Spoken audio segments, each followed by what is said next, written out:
po. Ito sumasampalataya sa ating Panginoon sa Kristo. Sumasampalataya kayo sa ating Panginoon sa Kristo. So, okay lang po mag-preach ng gospel. Ano pang religion niyo po? Roman Catholic. Roman Catholic din po ako. Pero po nung mabaptize po ako ng Holy Spirit, so hindi na pwede na, kailangan pag pinaintindi na sa iyo ng Panginoon, kailangan mo mag-share ng gospel. Pinulong din sa kapatid. Ano po? So, huwag po kayo magaling sa akin. Ano po? Ayan. Pwede ko po kayo ipag-pray kung gusto nyo. Okay lang po sa inyo. Ayan. Jesus.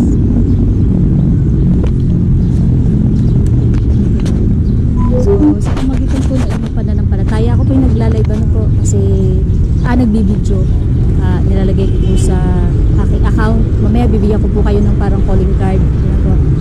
So, ano po kayo magjowa? Magkapatid? Magjowa po kayo.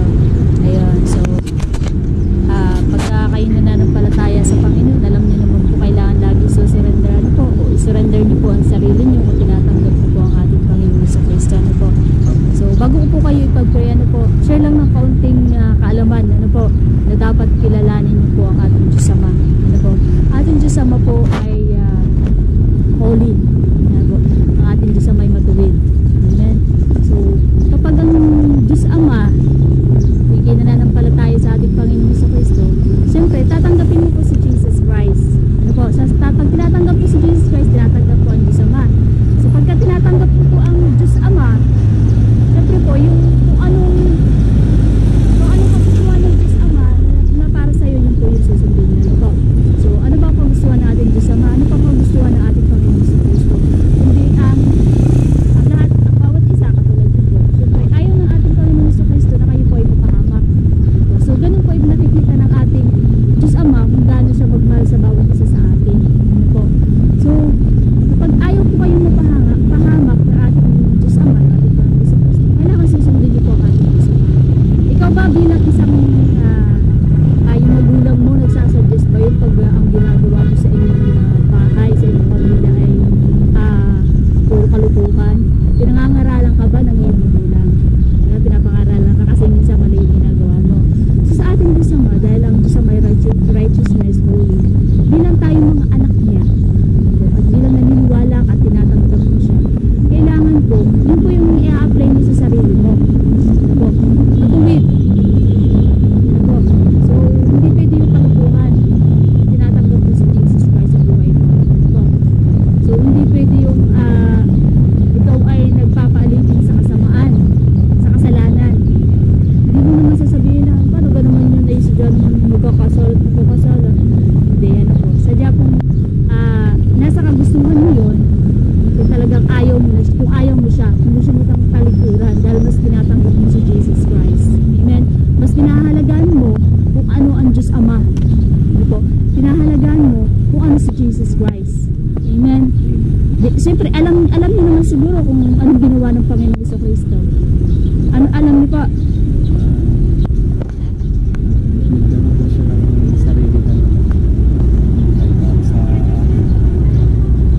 ano po? Iniano po niya ang kanyang sarili para sa atin. Para Inialay. Ano po? Inalay niya. Nagbuhos siya ng buhay para sa ating lahat. Siyempre, yun ay para sa ating mga kasalanan. Para tayo ay makalaya. Ano po?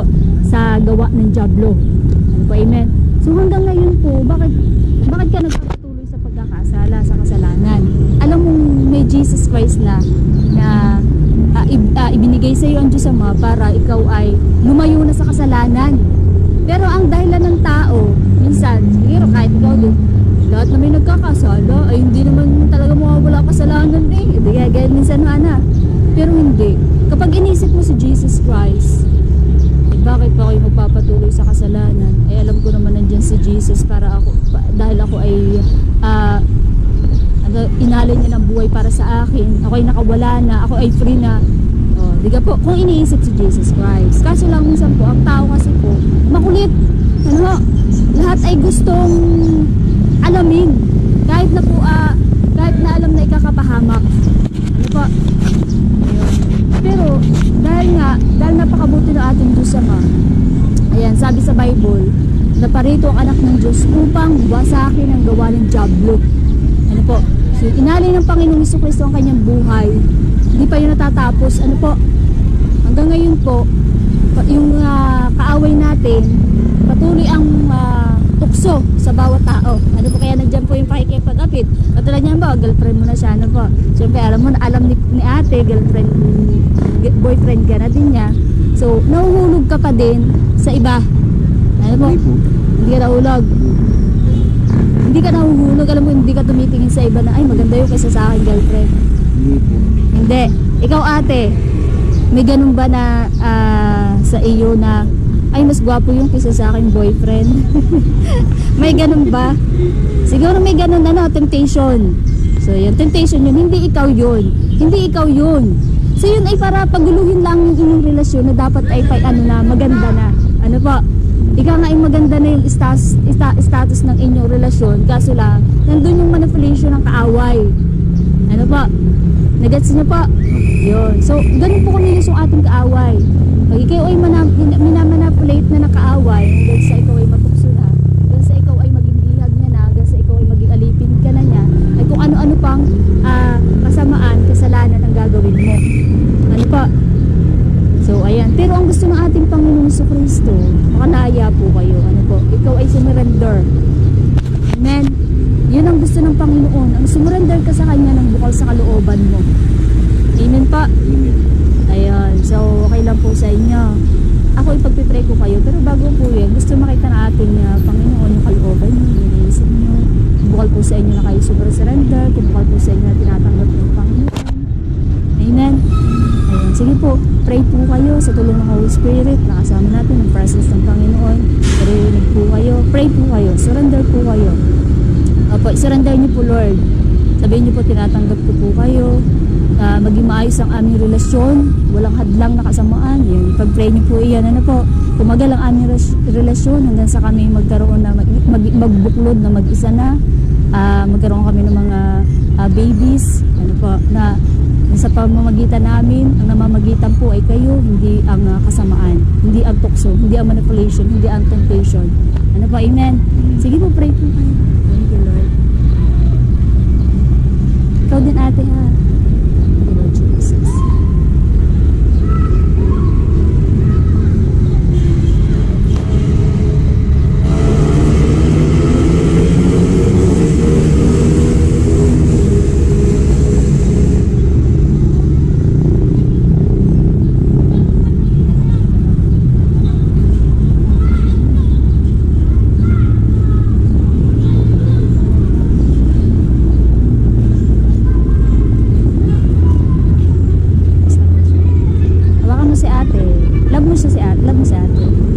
Ilang taon ang pagitan nyo?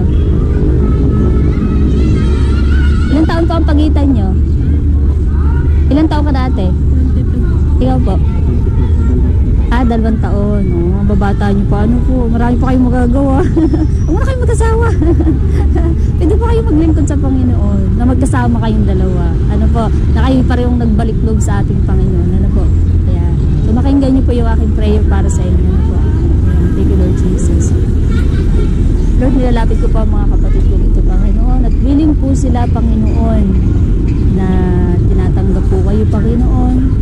Bless niyo po sila, Panginoon, na maging maayos ang kanilang pagsasama. At anumang po manipulation ng kaaway, maging matatag po sila. At palagi po niyo silang bigyan ng free. In mighty Lord Jesus Christ's name. Free in mighty Lord Jesus. The Holy Spirit in mighty Lord Jesus Christ's name. Jesus, the Holy Spirit in Jesus' name. Thank you, Lord Jesus. Thank you, Lord Jesus. Thank you, Holy Spirit. Thank you, Lord Jesus.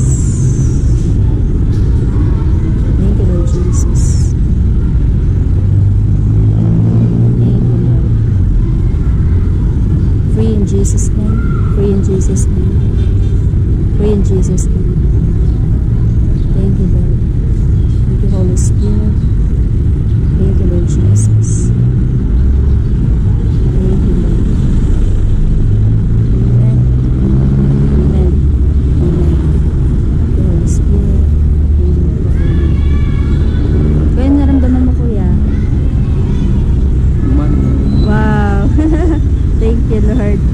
Ate, may nararamdaman kang sakit? Wala naman. Okay ka na? Okay ka po? Ayun. So, sa inyong pagsasama, sa inyong tatahaking landas, palaging ipamagitan niyo po sa inyo ang Panginoon Kristo.